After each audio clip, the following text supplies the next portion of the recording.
Hi, in this video we are going to implement the concrete Kruskal algorithm together.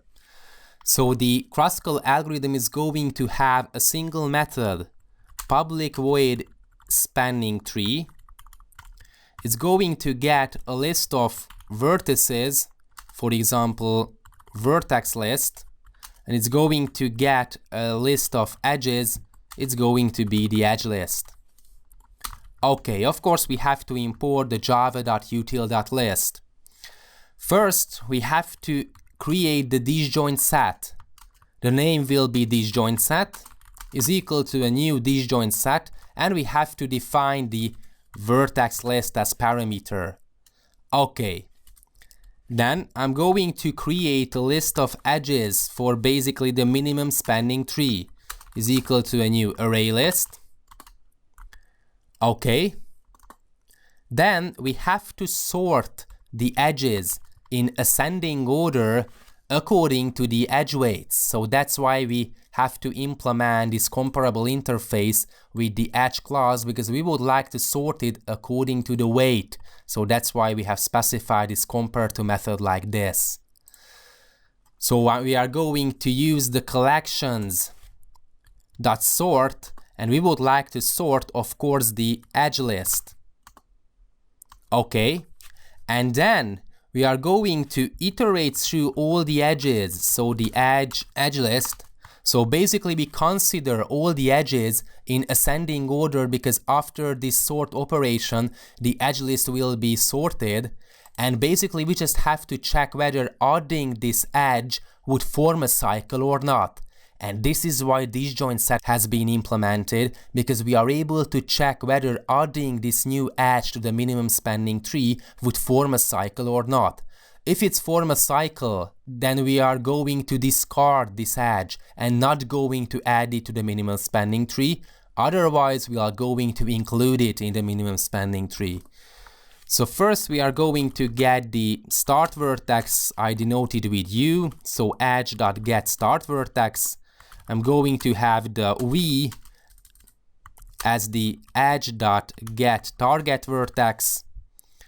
And basically we have to check whether adding this edge, so basically disjoint set dot find, we are going to find the u.get node is not equal to the disjoint set dot find v.get node.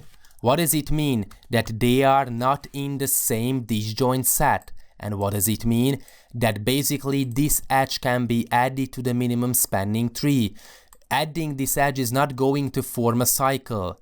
What does it mean that the find would return the same ID? It means that the representative is the same for the v and for the u node. And what does it mean? That they are in the same disjoint set. And in that situation, we are not able to consider that edge.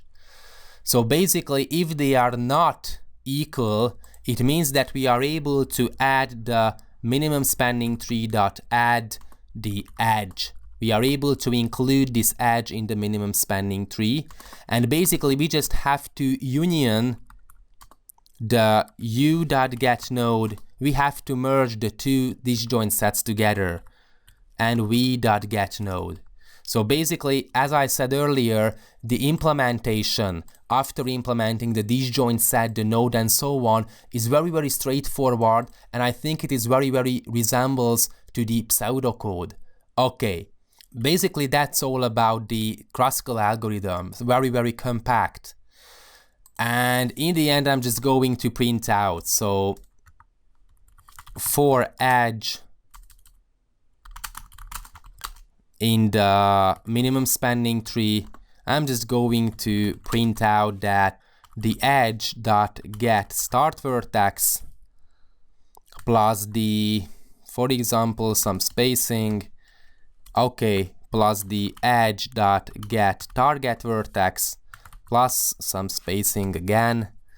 And I think that it's going to be fine. Okay, we have to add some plus sign here. I'm going to get rid of this import and Ctrl-Shift-F to auto format. So basically it is a very compact code. We just have to sort the edge list and iterate through the sorted edges in ascending order. We have to get the vertices and we have to find out whether adding this edge to the minimum spanning tree would form a cycle or not. And if the find is going to return two distinct integers, it means that they are not going to that this edge is not going to form a cycle, so we can add it to the minimum spanning tree, and of course we have to merge the two disjoint sets for further operations. Okay, I'm going to save it, and in the application we can test it. So in the main, I'm just going to have some, sorry for that, I'm going to copy and paste a huge graph. You can download the source code because it would take a lot of time to do it. Of course, we have to import it, java.util.list. Okay, and we have to implement the edge in a different manner in the sense that the last parameter will be the edge weight. So in the edge, I'm going to have the edge weight, cut, and paste here. Okay, Ctrl-Shift-F to auto format. It's going to be the same, so doesn't matter.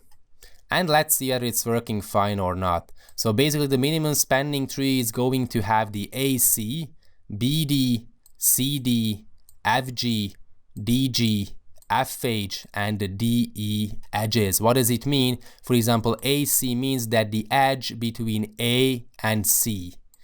For example, DE is the edge between the D and the E. Okay. And it seems correct because we have 8 vertices, we must have 7 edges. 1, 2, 3, 4, 5, 6, 7. So basically it is working fine. But let's see some straightforward example as usual. We have, okay, sorry for that, we have 3 edges. And for example, I'm going to add some edge between the A to the B, for example, just 1. Okay, from A to the C with edge weight 1, for example, and from the B to the C with edge weight, for example, 3. And I'm going to comment out all the others. Then of course, if I run the application like this, then of course, as we have expected, the AB and the AC will be in the minimum spanning tree. Why? Because this edge weight is very huge. What if, for example, I made the